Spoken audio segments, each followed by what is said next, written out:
It's a very, very good point. I appreciate that, Levy. I wanted to ask you, Duterte, when he was doing his war on drugs, I was working at CNN back during this, and he did, I thought he did a lot of good work.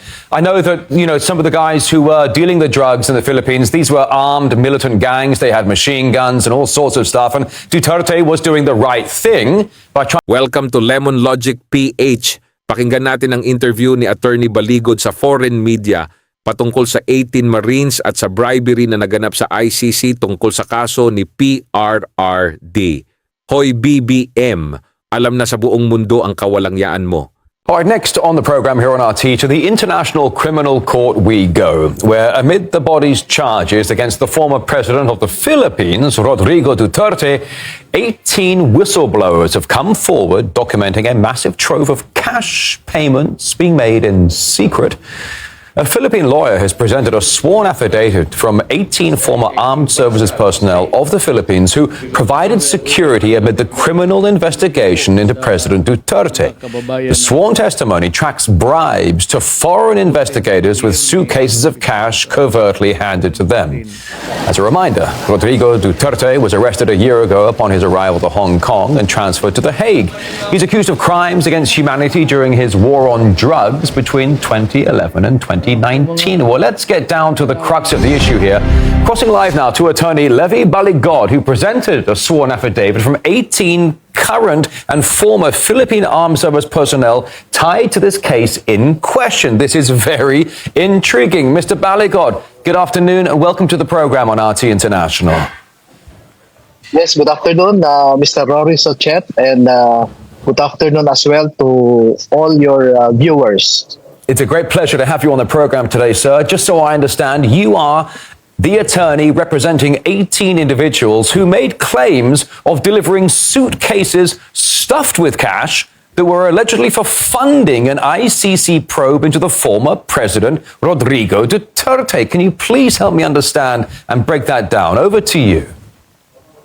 Yes, these 18 former military officers were employed by former Congressman Saldico, who was the former chairman of the House Committee on Appropriations. And they were involved in the delivery of cash on several occasions to Mr. Trillanes, who was in charge with liaisoning with the ICC investigators here in the Philippines. So they know that large amount of money was delivered to Mr. Trillanes to support his collaboration with the ICC investigators here in the Philippines. So this sounds like good old-fashioned bribery, if I'm not mistaken. So if I understand this ICC or this official working for the ICC probe was accepting suitcases of cash to further his probe into his how he wanted it to work out. Help me understand this. No, to be fair, the 18 former soldiers did not see Mr. Trillanes actually handing money to the ICC investigators, but they know that large amounts of money were delivered to Mr. Trillanes, being the liaison of the political opponents of former President Duterte here. And then they also saw, being the security detail to the ICC investigators, that they only interviewed witnesses that were brought to them by Mr. Trillanes, and therefore it is a fair conclusion that there was no bona fide investigation that was conducted here. All their expenses, hotel accommodations, travel expenses, including the use of private vehicles owned by politicians who are publicly known as opponents of Mr. Duterte, were used by the ICC investigators. And we know that being investigators, they should not only be impartial, but should also appear to be impartial. Yeah. But that did not happen here in the Philippines. All right, so if I'm getting this correct, that some of this money is coming from former political opponents of Rodrigo Duterte. They want to make sure the ICC probe hammers down on Duterte and essentially gets him out of the political picture. But after these accusations came to light, Mr. Baligod, the ICC made a statement saying it operates independently and that it is exclusively funded through the court's approved budget. What is your response to that, please?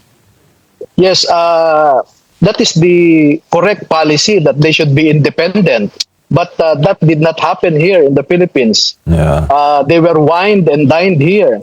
So how can they be neutral or impartial if they were hosted by known political opponents of the former president? I see. You know, gosh, you get into politics, it gets so dirty so quickly. Now, it is worth noting here, Mr. Baligod, that the Philippines withdrew from the ICC in 2019 after the court decided to open an investigation into Duterte. So what is the court's legal jurisdiction in this case?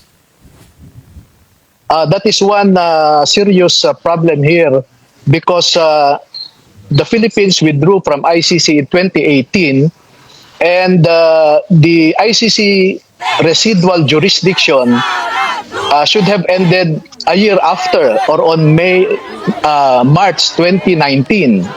But the ICC investigators first came in the Philippines in December of 2023, or after almost 4 years, when the right of action already lapsed. So I don't know how ICC derived jurisdiction when its residual jurisdiction had already lapsed. Yeah. Lemon Logic PH po, naglilingkod. Maraming salamat po at malaking tulong po kung kayo ay magla-like at mag-subscribe sa aking channel. Salamat sa inyo. It's a very, very good point. I appreciate that, Levy. I wanted to ask you, Duterte, when he was doing his war on drugs, I was working at CNN back during this, and he did, I thought he did a lot of good work. I know that, some of the guys who were dealing the drugs in the Philippines, these were armed militant gangs. They had machine guns and all sorts of stuff. And Duterte was doing the right thing by trying to help society by cracking down on these narcotic gun-wielding gangs. But the problem is, Duterte became a problem in the eyes of certain Western players. I remember distinctly back in 2016, the former U.S. Secretary of State, John Kerry, he went for a lunch/dinner with Duterte at the presidential palace. And the story goes that John Kerry, the former U.S. Secretary of State, gave Duterte, or tried to give him, a suitcase with $700,000 in cash. Duterte reportedly said no. Really pissed off John Kerry. Ever since then, Duterte's been a problem. What are your thoughts? Well, my observation about the former president is that he is not corrupt, and that the drug war was a necessity to prevent the Philippines from being ruled by narco politicians. Kahit sa labas ng bansa, napapansin ang magandang hangarin ni PRRD. Nakikita sa ibang bansa ang pagpapahalaga niya sa buhay ng bawat Pilipino. Kitang-kita na may mali talaga sa paghuli kay PRRD. Totoo kayang sinuhula ng ICC? Comment down below. And that his warnings about killing drug lords and drug pushers in the Philippines was a statecraft necessity to discourage would-be criminals from continuing with their criminal trade. We also know that he was openly anti-American in his language, no?